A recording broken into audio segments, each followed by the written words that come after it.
napakadakila ng ating dakilang Diyos upang ating ibigay ating lahat-lahat. Samtayin siya at ipagkalooban lahat-lahat ng ating may ibigay bilang paglilingkod at pagpasalamat sa ating Diyos.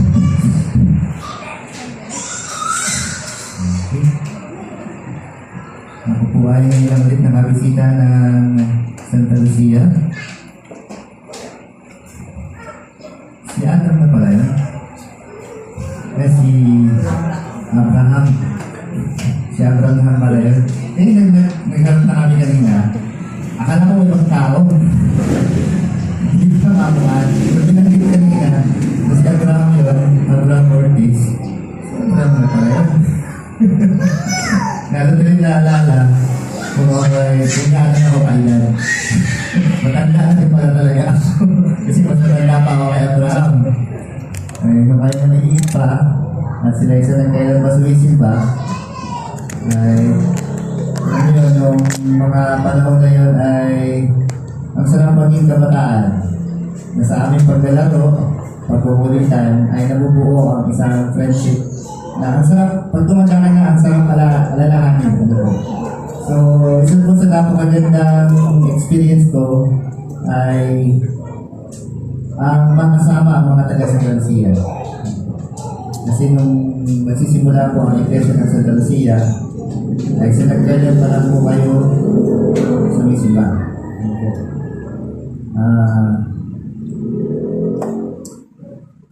Kumbaga, nalungkot po kami nung kayo humiwalay. Kayo po yung nalungkot din nung kayo humiwalay na. Nalungkot po kami nung kayo humiwalay.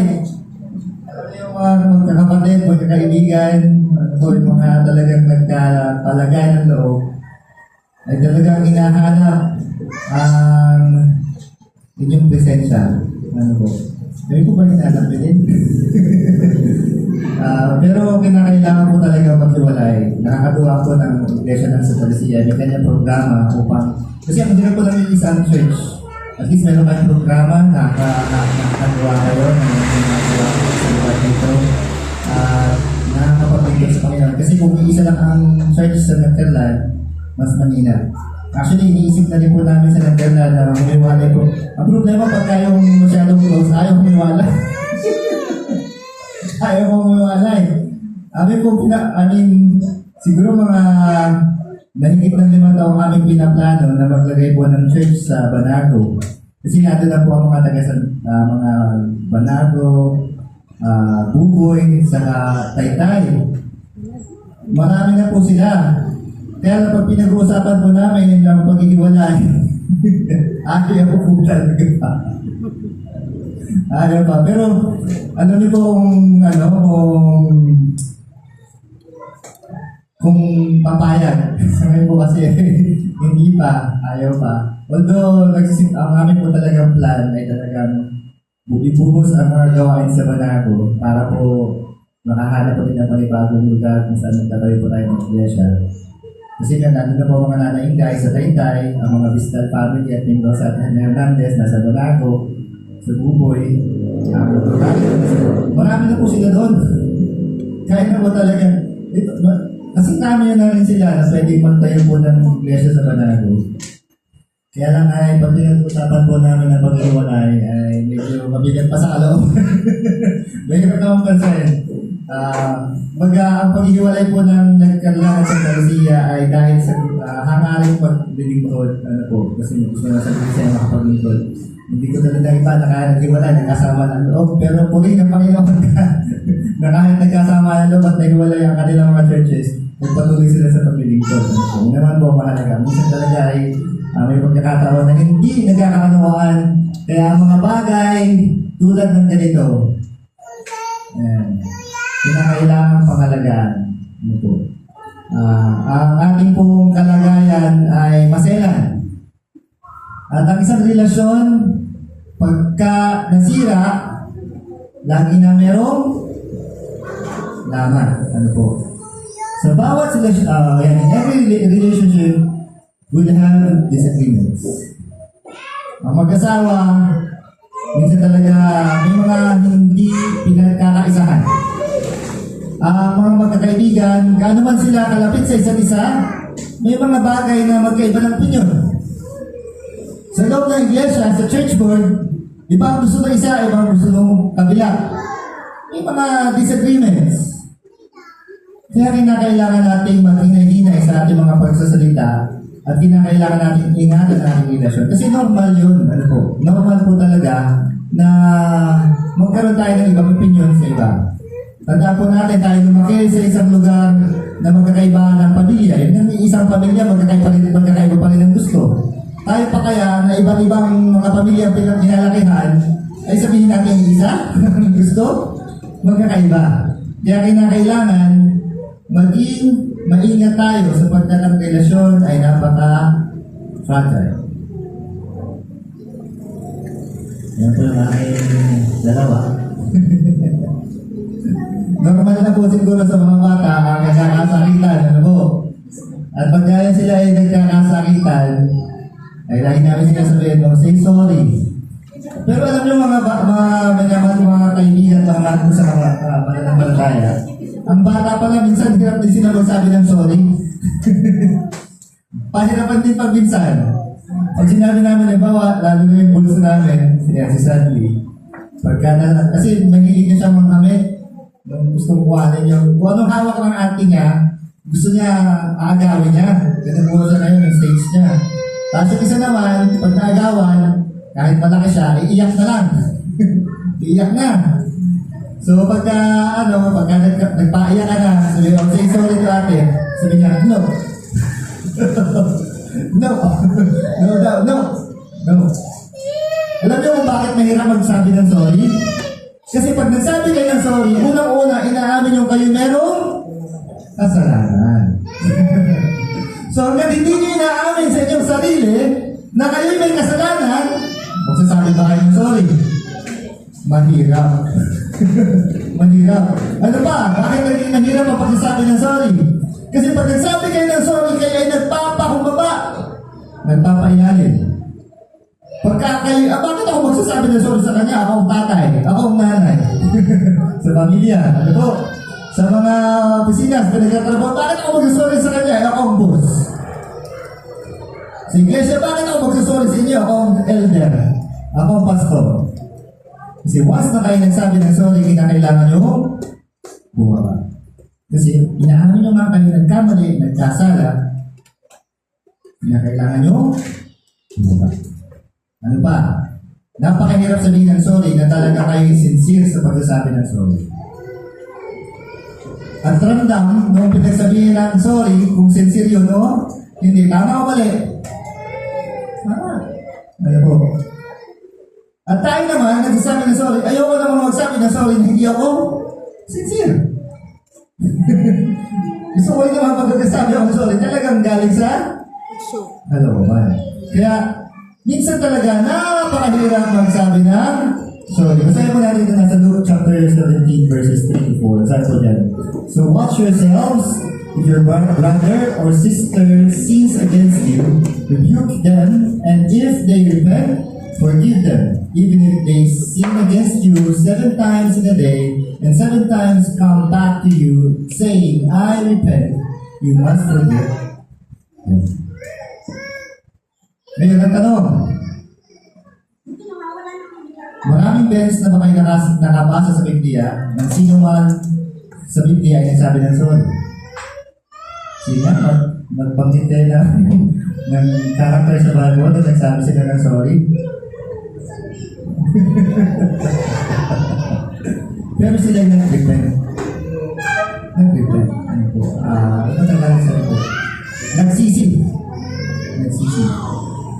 Minsan tayo naghahanap ang hindi naman nagsusorry sa akin, bakit ko papatawarin?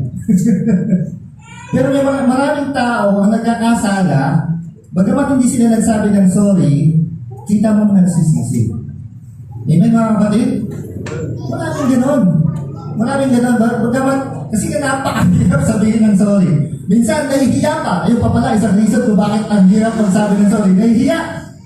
Bagamat gusto na niyang aminin na siya nagkamali at talagang inaamin niya siya nagkasala, ang hirap lumapit sa tao pinagkasalanan kasi nahihiya.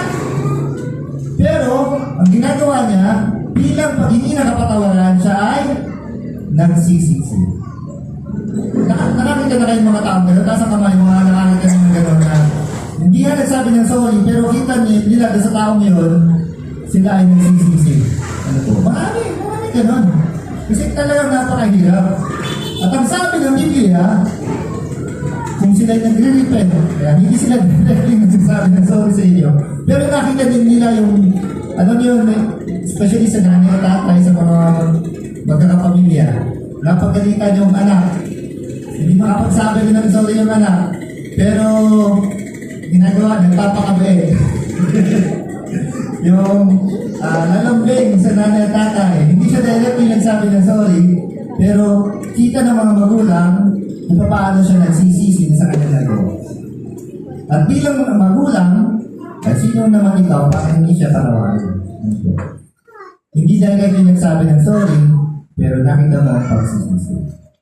Mga kapatid, mga minamahal ko mga kapatid kay Kristo, ito yung dapat nating pakinggan sa mga katabi natin. Kung sino man mga ay may mga nagawang pagkakamali, o sino may minasabi na nakasakit sa ating damdamin, at naramdaman din naman nila na nagkamali sila, huwag na natin din antayin na mag-sorry bago natin sila natawanan. Kung nakikita naman talaga natin sila yung nagsisisi sa kanilang ginagawa, natawanan na natin. Huwag naman masarap na makarinig ng sorry. Pero kung hindi tayo magpapatawa dahil inaantay lang natin yung salitang sorry, ay ang bigat din po sa kalooban naman. Kung nararamdaman niya naman nagsisisi yung isang tao dahil sa pagkakamali, ay kinakailangan natin patawarin. Pero ang unang words na nandyan ay rebuke them. Sila ay pagsabihan, bigyan ng payo. O kaya, sorry. Mga kapatid, bilang mga magkakapatid kay Kristo, tayo po ay mayroong responsibilidad para sawayin ang kapatid natin kay Kristo kung siya po'y nagkakamali o nagkakasa. Mahalaga na kung kayo tunay na nagmamalasakit sa isa't isa, kung alam nyo nahuhulog sa pagkakasala ng inyong kapatid kay Kristo, kinakailangan nyo siyang paalalahanan. Pero, muli, balik tayo sa una, maging maingat tayo sa pagpapaalala. Hindi kailangan basagin natin ang ating relasyon sa isa't isa. Kinakailangan natin sila padalahanan. At tayo, bilang mga nagkakamali, tandaan po natin, kung hindi natin mabaguhin ang ating maling gawin, tayo din po ay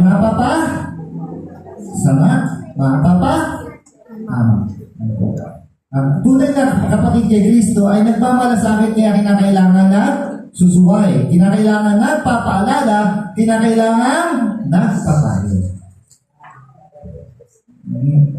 So dapat gano'n ang ating mga kaisipan bilang mga kapatid kay Kristo. Kaya nga, kung sakali na ikaw na napagsabihan, na ikaw na binigyan ng payo, na ikaw na sinuway, sa huli,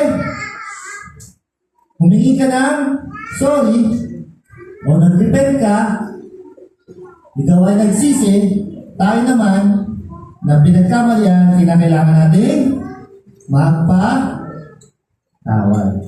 Sabi dito, holding onto grudges will not resolve the issue.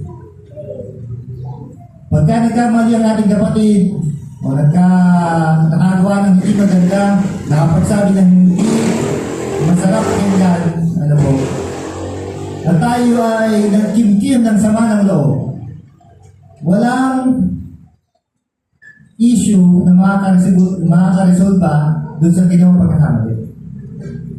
Ano po?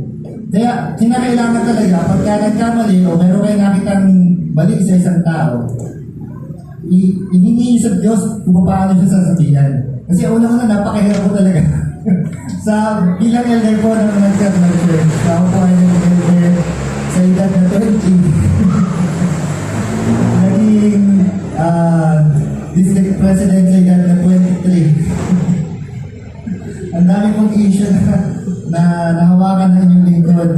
Naging member ng Exicom ng ating conference 2 beses. Ang dami pong problema ng iglesia. Ang dami mga issues na dinaanan, ano po. ay, mga kapatid, pagka may mga issue po talaga, kinakailangan po talaga pagsabihan. Yan, naalala mo, may mga inihatid ang Ninang Lea sa distrito ng mga issues na kinakailangan pag-usapan at kinakailangan i-review ng tao. Yun po ang gawain ng mga elders. Natutuwa po ako sa inyong elder, ano po, na talagang kinakailangan tumayo. Ang hirap po, mayroon po talaga. Pagka meron po pagkakamali ang member ng church, hindi po namin pwede pabayaan kasi ito po yung pananagutan namin sa Panginoon. Ano po? Pagka meron tumayo sa iglesia na hindi dapat tumayo, bagamat na, kaya kailangan pigilan. Ano po? Ang hirap. At pag minsan, pag tumayo ka bilang elder at ginamit mo yung iyong responsibilidad, may nagtatampo. Ang hirap. Ang hirap mong balansihin. Ang hirap mo talaga. Pero bilang pananagutan ng inyong mga lingkod, ng inyong mga leaders sa iglesia, kinakailangan po namin inyo. At ang bawat isa, kami po inyong inilit na mga officers ng iglesia. Ibig sabihin, kung kami pa po ay nagsasabihin sa inyo ng mga kapatid o pagpapaalala sa inyo, huwag po kayong sumama ang loob. Kapatid. Kasi po, bilang kapatid ninyo, na sabihin kong nakakaunawa ng salita ng Panginoon, kami po'y lumalapit sa inyo, hindi pa kayo ipahiya. Kundi kayo ay itama at ilapit muli.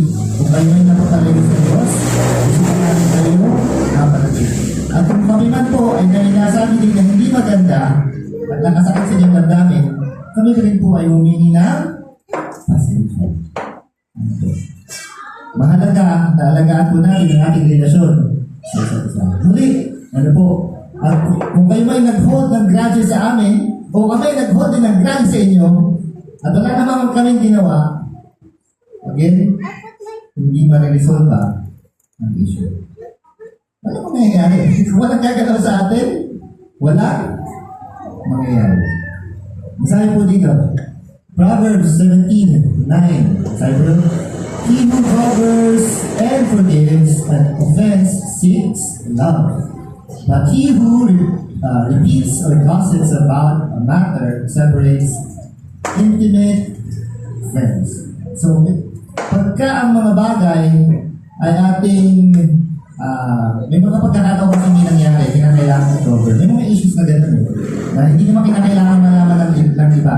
I-cover lang muna natin, pero kung pagkasabihan. Hindi lahat ng pagkakamali ng isang tao i-broadcast natin. Hindi gano'n, ano po? At kinakailangan din natin, ba, may nagkamali sa atin yung isang tao. So, ang nangyayari po kasi, pag kami nagkamali sa atin na meron tayong kaaway o kagalit, sasabihin natin sa iba para makahanap tayo ng kakampi. Kampihan. Kampihan. So, sa loob ng iglesia, pag kami kampihan, nahati. Nasisira ang pagkakaibigan. Sa halip na tayo lahat ay isa lang, dahil nagkakampihan, ako ay kampi kay ganito. Kasi pag kampi dito sa kabila. Sa halip na maging maayos ang relasyon sa isa't isa, nasisira, mga kapatid. So may mga pagkakataon na kung may nagkamali man sa inyo, huwag nyo na yung issue. At magpatawad kayo. Huwag nyo i-gossip na lang kung kayo nyo. Huwag nyo sabihin, ay, sige ito, sige yan, ganito, ang ginawa sa akin.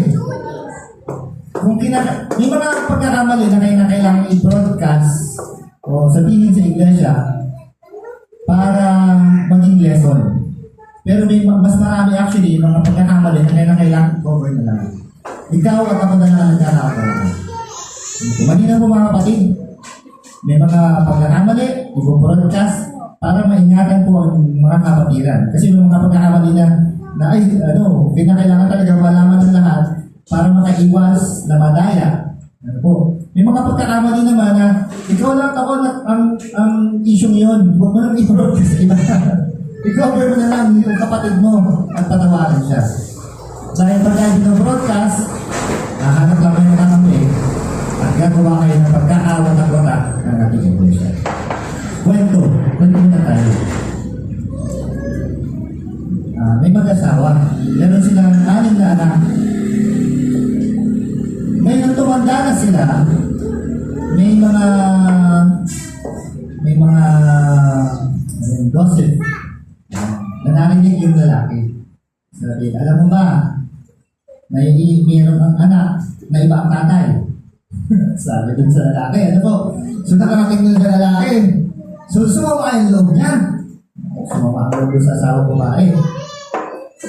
Ngayon, habang nagsasama sila, masama yung loob ng lalaki dun sa asawa ng babae kasi bakit ganun? Meron daw pala kaming anak na ibang tatay. Hanggang sa tumanda na siya, masama ang loob niya, malayo ang kanyang relasyon sa kanyang asawang babae. Nung umamatay na siya, siyempre gusto niya, so doon pala na naisip niya i-resolve yung issue. Ang sabi niya doon sa asawa niya, ako ay mamamatay na, pero sasabihin ko sa iyo kung bakit sumama ang aking loob. Yung ating ika-anim na anak, yung ating bunso, kakaiba siya. Kakaiba ng itsura, kakaiba umarte, kakaiba maglakad, kakaiba siya doon sa lima. Kakaiba. Sabihin mo sa akin, iba ang tatay niya doon sa lima nating anak. Naku, umiyak na yung babae. Patawarin mo ko, patawarin mo ko. Tama ka, iba yung tatay niya. Sabi naman, so tanong sa mga loob, yung lalaki. Sabi, sinong tatay niyan?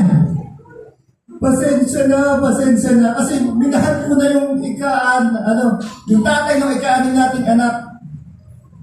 Eh, sino nga? Ikaw. So, anak siya lang pala. Yung pang-anim, kasi minahal na siya ng asawa na. yung 5 anak na, iba pala yung tatay, kasi iba pa yung mahalo. Kaya lang, nung nagkaanak na sila, sumama na yung loob ng lalaki. Kasi narinig niya, iba yung tatay. Ayun pala, yung panahon na yun, namahal na siya ng anak ng asawa niya.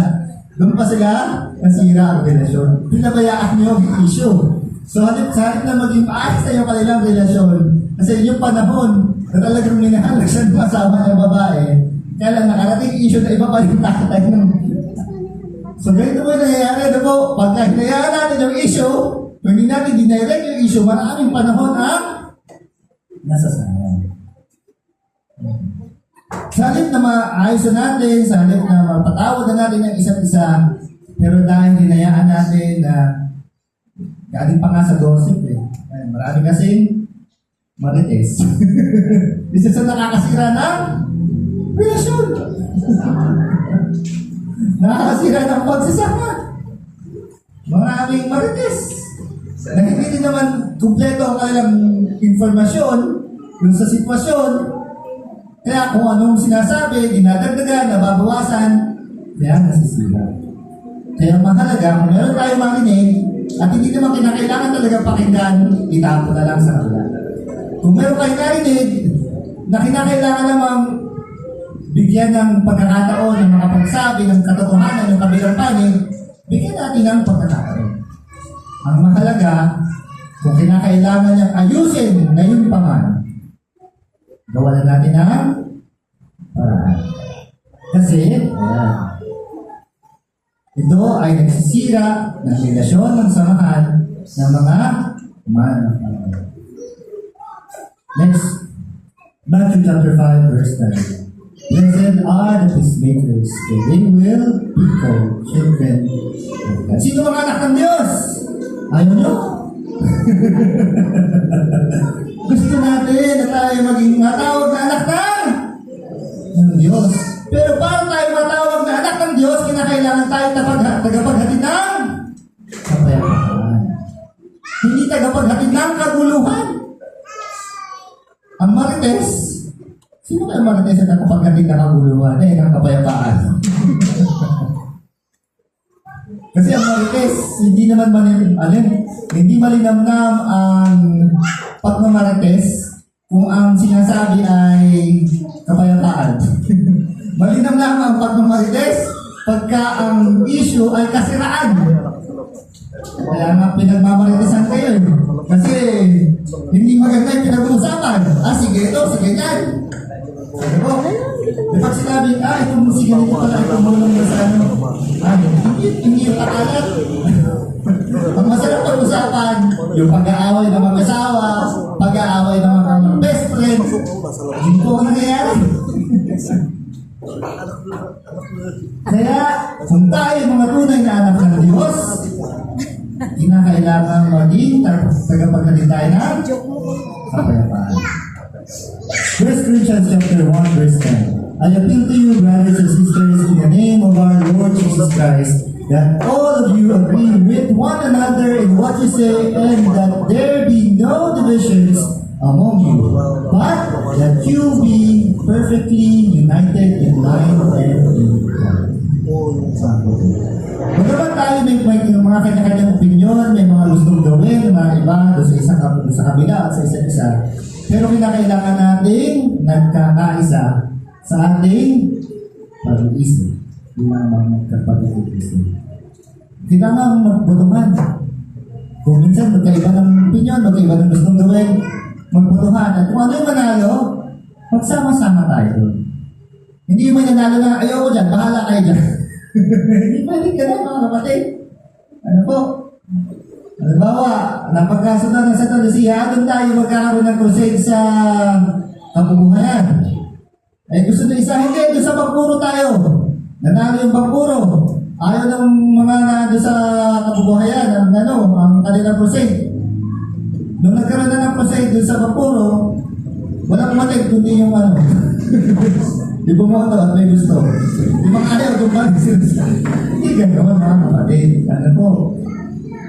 Normal na tayo magkakaiba ng gusto. Normal yun. Pero once na tayo nagkaroon ng botohan, once na tayo nagkaisa na ito yung nanalo, magkaisa tayo sa kaisa tayo. Hindi pwedeng ipilit yung inyong gusto lang. Ano po? Hindi pwedeng ipilit yung inyong gusto lang. Nagkataon lang na yung iyong gusto ay hindi pa yun yung panahon. Alam ko po na kayo nagsasuggest ng mga bagay na hindi naman masama. Lahat naman ang sinasuggest natin sa ating mga pagplano ay mabuti. Pero nagkataon, sa panahon iyon, hindi pa right o hindi pa right o hindi pa sakto yung inyong gustong gawin. Huwag sumama ang loob. Kasi masisira lang kayo, masisira ang inyong pagsamahan, magkakaroon tayo ng magkakaroon. Colossians chapter 3 verse 13.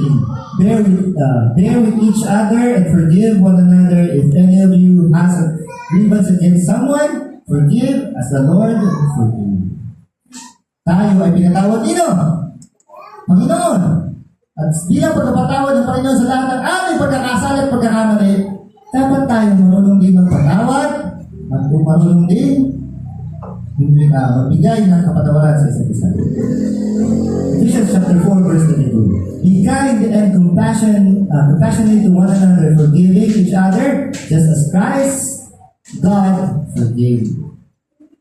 Isaiah chapter 43 verse 25. Even I, am he who blot your transgressions for my own sake and remembers your sins. Hindi na inaalala ng Diyos ang ating mga kasalanan. Tayo kasi, pag nagkamali, nagpatawad na, pero hindi pa rin malimutan. Pero ang Panginoon ang sabi, pagka daw nakapagpatawad, pinatawad tayo, humingi tayo ng kapatawaran sa Diyos, at pinatawad tayo, hindi na niya muling inaalala ang ating mga pagkakamali. Ano pang sabi niya? No? Sa Jeremiah chapter 31-34, no longer will they teach their neighbor or say to one another, know the Lord, because they will all know me, from the least of them to the greatest, declares the Lord. For I will forgive them, or forgive their wickedness, and will remember their sins.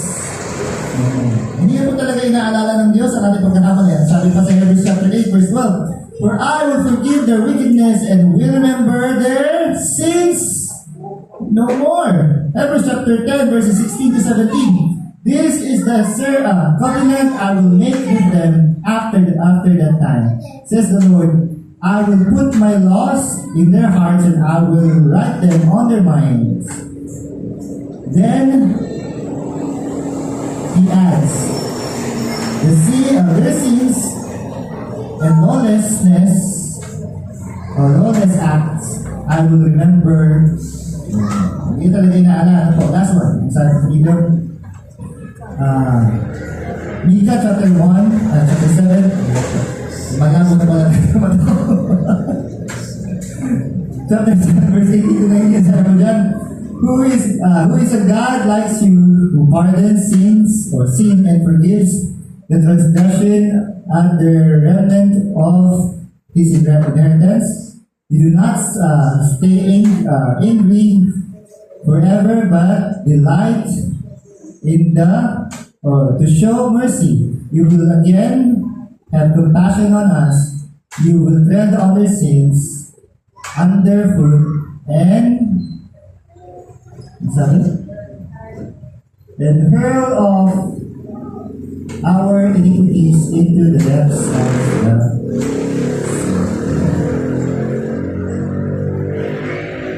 kwento ulit tayo. Wala yung picture dito. Bakit na wala yung picture dito? Actually, may picture ko dapat yan. Nawala yung picture. Anyway, ang picture ko nandyan, meron po kasing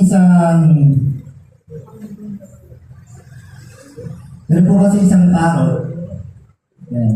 Na binili ng isang lalaki. Tungtuwa yung lalaki doon sa taro kasi ang galing po talaga niya magsalita. At halos meron siyang conversation ng taro. Mataling na talaga siya. Kaya lang, nung inuwi na ng lalaki yung parot na yun doon sa bahay niya, isang pangit pala yung parot.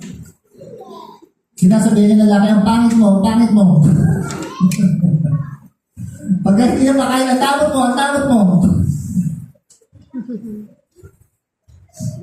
Pagka may nag-bisyo na lalaki na hindi magkasabi, ay patuloy.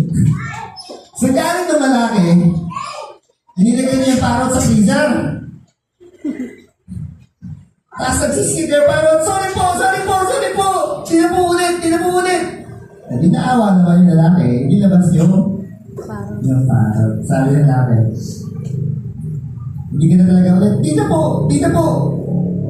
Okay, kung hindi ka na ulit, babalik na kita dito sa labas. Sabi ng parang, pwede mo bang tanong? Anong tanong mo? Ano pong naging kasalanan ng manok? Nakita na kasi yung tagtag na sa loob ng freezer. Ano pong naging kasalanan ng manok? Mga kapatid, ang Diyos natin hindi nagpaparusa na dahil lamang gusto nang humingi tayo ng kapatawaran. Hindi tayo tinatakot na kaya gusto na humingi tayo ng kapatawaran dahil makapunta lang tayo sa impyerno. Actually, nasa impyerno tayo dahil sa kasalanan. At kung hindi tayo iwalay sa kasalanan niyo, hindi naman kinakailangan na, hindi naman kinakailangan ng Diyos ang inyong mga sorry. Pero hindi ng Diyos na tayo sumunod sa kanyang kalooban sapagkat nais niya tayo mapahiwalay sa impyerno. Kasi kung tayo mananatili sa kasalanan, mananatili ang buhay natin ay nasa impyerno. At yun ang gusto ng Panginoon na tayo mapahiwalay sa impyerno. Hindi tayo tinatakot. Kaya humingi pala ng tawad. Ng parang nakita ng tagtag ng patawan. Ano itong naging kasalanan ng manok? Kapatid, baka meron kayo nakikang katabi nyo na tagtag tayo sa kakayayin ng patawaran. Mga kapatid, paalala muli, hindi tayo hinihinga ng Panginoon ng ating mga sarili. Hinihingi niya ang pagsisisi at paghingi natin ng pagsisisi sa ating mga kasalanan sapagkat nais niya na mapahiwalay tayo sa kasalanan at nagbibigay ng kahirapan sa bawat isa. Wala ako yung mga pictures. Bakit yan? Fixing a broken relationship is not easy. Actually, yung picture ko dyan, yung basag na base, yung basag na base, kahit ano naman po lagay na wala yung picture. Yung basag na base, ano man pong gawin natin na pagbuo sa pamamagitan ng glue. Ano po, sa paglalagay ng glue. Makita niya pa rin po yung mga marka. Nabasag na siya. Kaya ang ating mga relationships sa isa't isa, kailangan po natin hayaan mabasag. Kasi ang hirap po talaga i-mend ng nasira na. Napakahirap. Ganun pa man, sabi po sa James chapter 6, chapter 5, verse 16. Therefore, confess your sins to each other and pray for each other so that you may be healed. The prayer of a righteous person is powerful and effective. Ito po lang binasa kanina ni Brother Radisco. Ano po?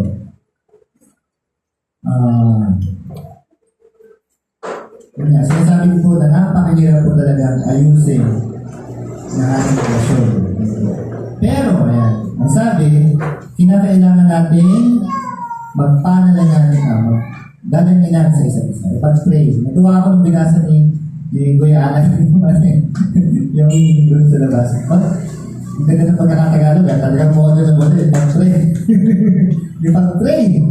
Napakahalaga na ating ipanalangin ang isa't isa. Kung ang ating kapatid ay nagkamali sa atin, ating pong ipanalangin. Kung ako ay nagkamali sa inyo, ating pong ipanalangin. Kung tayo man ay nasira ang relasyon sa isa't isa, ating pong ipanalangin. Sapagkat si Kristo, Christ is the super glue that can mend broken relationships.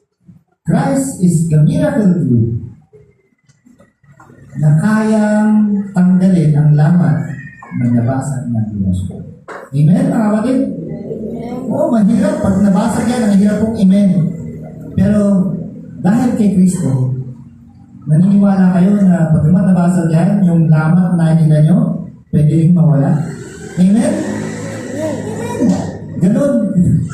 May miracle glue. Hindi lang pala silver glue. Mayroong miracle glue. At ang miracle glue na yon ay si Kristo.